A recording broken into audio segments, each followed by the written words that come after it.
বাগধারার প্রথম পাঠে আমরা অ থেকে ও পর্যন্ত পড়ছিলাম, দৃঢ় সংকল্প এক কথার মানুষ এখান থেকে। আর আজকে পড়ব ক থেকে ঘ পর্যন্ত, ঠিক আছে। ক থেকে ঘ পর্যন্ত বিগত পরীক্ষায় আসা প্রশ্ন, অত অতিরিক্ত পড়ার দরকার নেই। বিগত পরীক্ষায় আসাগুলো পড়লেই কমন পাবেন ইনশাল্লাহ, যে কোনো 11 থেকে 20তম গ্রেডের যে কোনো চাকরিতেই পাবেন, সমস্যা নেই। চলুন পড়াশোনা শুরু করা যাক, সময় নষ্ট করার দরকার নেই। কত ধানে কত চাল, আমরা সবসময় বলি যে কত ধানে কত চাল, তার মানে কি টের পাওয়ানো, আমি মানে তোমাকে টের পাওয়াবো যে কত ধানে কত চাল হয়েছে।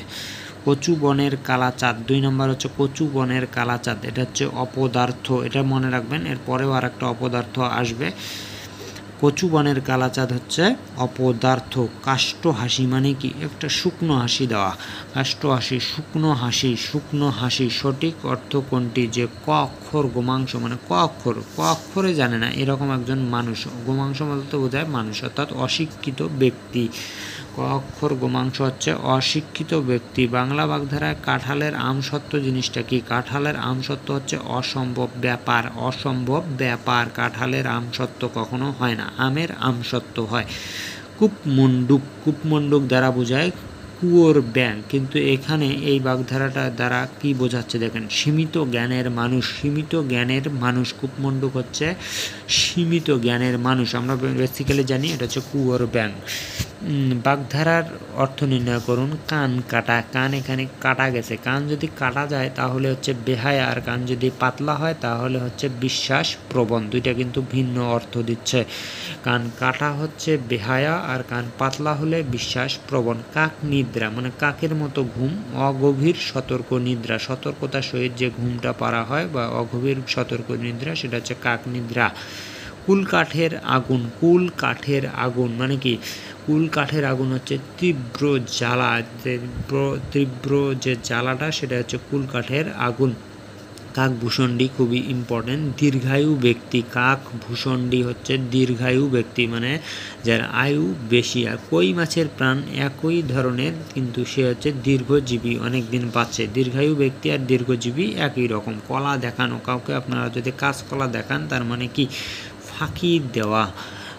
কলা দেখানো হচ্ছে ফাঁকি দেওয়া, একজনকে আপনি কলা দেখিয়ে ফাঁকি দিলেন আর কি। কেচে গন্ডুস, এই জিনিসটা নতুন দেখেন, আনকমন, যেটা হচ্ছে নতুন করে আরম্ভ করা। যেহেতু কেচে গন্ডুস আমাদের কাছে নতুন লাগবে, যারা পড়ে নাই এই দেখেন নতুন দিয়েই শুরু, নতুন করে আরম্ভ করা।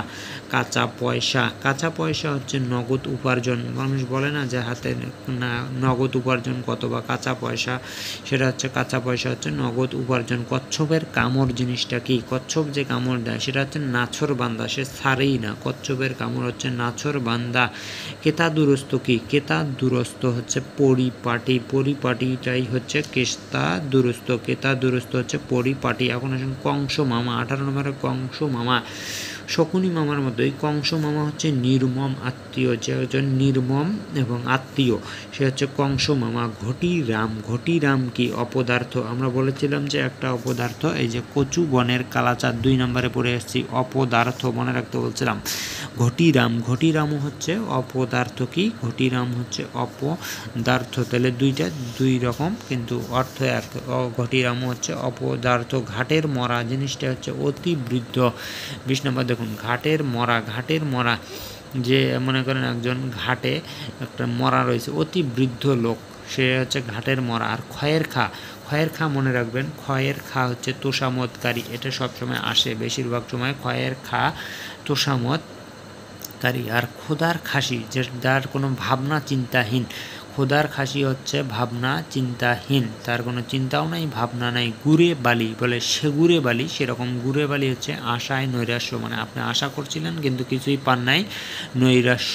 গৌরচন্দ্রিকা, এখানে গৌরচন্দ্রিকাও মনে রাখবেন, গৌরচন্দ্রিকা হচ্ছে কোনো কিছু শুরু করা, অর্থাৎ ভূমিকা, রচনার শুরুতে যেমন সূচনা বা ভূমিকা থাকে সেরকম গৌরচন্দ্রিকা অর্থাৎ ভূমিকা। গোফ খেজুরে, এখানে গোফ খেজুরে, এটা মনে রাখবেন যে নিতান্ত অলস। গোপ নারে যে মনে করেন রাজারা, এরা কি কাজ করে না, এমনিই থাকে, প্রজাদের দিয়ে কাজ করা, অর্থাৎ নিতান্ত অলস। গায়ে ফু দিয়ে বেড়ানো, অর্থাৎ যার কোনো ইয়া নাই, দায়িত্ব গ্রহণ করে না, কোনো দায়িত্ব গ্রহণ না করা। গায়ে ফু দিয়ে বেড়ানো হচ্ছে দায়িত্ব জ্ঞান নাই এরকম লোক, কোনো দায়িত্বই গ্রহণ করে না, সে এমনি ঘুরে ঘুরে বেড়ায়, গায়ে ফু দিয়ে বেড়ানো। 26 গেল, এখন আসে 27। গড্ডলিকা প্রবাহ, এটাও মনে রাখবেন, গড্ডলিকা প্রবাহ হচ্ছে অন্ধ অনুকরণ। গড্ডল শব্দের অর্থ হচ্ছে ভেড়া, আর সেটার প্রবাহ অর্থাৎ অন্ধ অনুকরণ। একটা ভেড়ার পাল যেদিকে যায় পুরো পালটা একসাথে যায়, সেই জন্য হচ্ছে অন্ধ অনুকরণ। গাছ পাথর, এখানে গাছ পাথর হচ্ছে হিসাব নিকাশ বোঝাচ্ছে, গাছ পাথর হয়ে গেছে, ঠিক আছে, হিসাব নিকাশ। গোবর গণেশ, গোবর গণেশ কি, গোবর দ্বারা বোঝা যাচ্ছে নিরেট মূর্খ একটা লোক, নিরেট মূর্খ হচ্ছে গোবর গণেশ। কলকে পাওয়া, কলকে পাওয়া জিনিসটা হচ্ছে পাত্তা পাওয়া, একজনের কাছে পাত্তা পাওয়াটাকেই বলা হয় যে কলকে পাওয়া। কাক নিদ্রা আমরা পড়ে আসছি, অগভীর নিদ্রা। বাগধারার অর্থ নির্ণয় করুন, হচ্ছে গোকুলের সার। গোকুলের সার জিনিসটা কার, স্বেচ্ছাচারী। গোকুলের সার অর্থাৎ স্বেচ্ছাচারী, যে সরকার থাকে সেরকম, স্বৈরাচারী নয়, স্বেচ্ছাচারী, একই কথা। গোকুলের সার স্বেচ্ছাচারী। পায়ে না, গায়ে পড়া, গায়ে পড়া, একজন লোক গায়ে পড়তেছে এসে আপনার, সে কি অযাচিত, অযাচিত, অযাচিত, গায়ে পড়া হচ্ছে অযাচিত। অযাচিত যে লোকগুলা সেটা হচ্ছে গায়ে পড়া। কাঁচা ঢিলা, কাঁচা বোঝেন লুঙ্গির যে কাঁচাটা বাঁধে সেইটা যদি ঢিলা হয় সেটা হচ্ছে অসাবধান। কাঁচা টাইট দিলে হচ্ছে সাবধান, আর কাঁচা ঢিলা হচ্ছে অসাবধান। কেউ কেটা, এটা একটা আনকমনের ভিতর পড়ে, কেউ কেটা হচ্ছে গণ্যমান্য ব্যক্তি। গড্ডলিকা প্রবাহ আমি বলছিলাম, গড্ডলিকা প্রবাহ আমরা পড়ে আসছি যে অন্ধ অনুকরণ। আর এখানে গড্ডল শব্দের অর্থ জানতে যাচ্ছে, যে গড্ডল মনে হচ্ছে ভেড়া, ভেড়া যেটা আর কি, ভেড়ার পাল বা ভেড়া। নিচের কোনটি সমার্থক নয়, মানে আলাদা। গোফ খেজুরে, গোফ খেজুরে এবং কাঁচা ঢিলা, এখানে কাঁচা ঢিলা আমরা পড়লাম, কিন্তু কাঁচা ঢিলা হচ্ছে কি অসাবধান, কাঁচা ঢিলা হচ্ছে অসাবধান। তাহলে এই যে গোফ খেজুরে পড়ে এসেছি, গোফ খেজুরে অর্থাৎ বললাম যে রাজা যে খেজুরে গোফ থাকে সে কি করে, অলস ব্যক্তি সম্ভবত। আমরা গোফ খেজুরে হচ্ছে নিতান্ত অলস, এই যে 25 নম্বর, নিতান্ত অলস। গোফ খেজুরে হচ্ছে নিতান্ত অলস। আর গোফ খেজুরে কাঁচা ঢিলা অর্থাৎ দুইটা সমার্থক নয়, আলাদা শব্দ। কাঁচা ঢিলা মনে হচ্ছে অসাবধানতা বশত বা অসাবধান। ক্ষয়ের খা যেটা পড়ে আসছিলাম, কোনটি, মোসাহেব অর্থাৎ তোষামতকারী, যেটা পড়ছিলাম সেটা হচ্ছে ক্ষয়ের খা। নিচের কোন বাগধারাটা দিয়ে ভূমিকা বোঝায়, গৌরচন্দ্রিকা বলছিলাম, রচনা সূচনা বা ভূমিকা হয়, সেটা হচ্ছে গৌরচন্দ্রিকা। নিচের যে বাগধারাটি অপর তিনটি থেকে বিসদৃশ, এই শব্দটা থেকে চিনে রাখেন, বিসদৃশ মানে হচ্ছে বৈসাদৃশ্য বা আলাদা, তাহলে এই সবগুলা থেকে আলাদা হচ্ছে কলম পেশা। কলম পেশা অত মানে ডিটেলসে গেলাম না, যেমন কেউ কেটা আমরা পড়ে আসছি, দেখেন এখানে কোথায় গেল, কেউ কেটা হচ্ছে যে গণ্যমান্য ব্যক্তি, অর্থাৎ এখানে যে কলম পেশা এটার সাথে এটা যায় না, আলাদা, বিসদৃশ এটা। খেউর গাওয়া, খেউর গাওয়া মানে কি, খেউর গাওয়া হচ্ছে গালাগালি করা, গালাগালি করা হচ্ছে খেউর গাইস না, ঠিক আছে, এগুলো গ্রামের ভাষা অনেকগুলো জায়গায় ব্যবহৃত হয়, আমরা সঠিক জানি না, যাই হোক, গালাগালি করা। খেউর গাওয়া হচ্ছে গালাগালি করা। খণ্ড প্রলয়, খণ্ড, এখানে প্রলয়টা খণ্ড হয়েছে, তুমুল কাণ্ড ঘটে গেছে, বোঝাচ্ছে অল্প, কিন্তু দেখুন কাণ্ড, তুমুল কাণ্ড। খণ্ড প্রলয় প্রবাদের প্রায়োগিক অর্থ হচ্ছে তুমুল কাণ্ড। 43-এ যাই, কলকে পাওয়া, পাত্তা পাওয়া, এটা আমরা পড়ে আসছি, কলকে পাওয়া হচ্ছে পাত্তা পাওয়া। কচু বনের কালাচাঁদ, যেটা হচ্ছে অপদার্থ। আর একটা অপদার্থ কি, আর একটা অপদার্থ হচ্ছে এখানে ওই যে কচু বনের কালাচাঁদ অপদার্থ।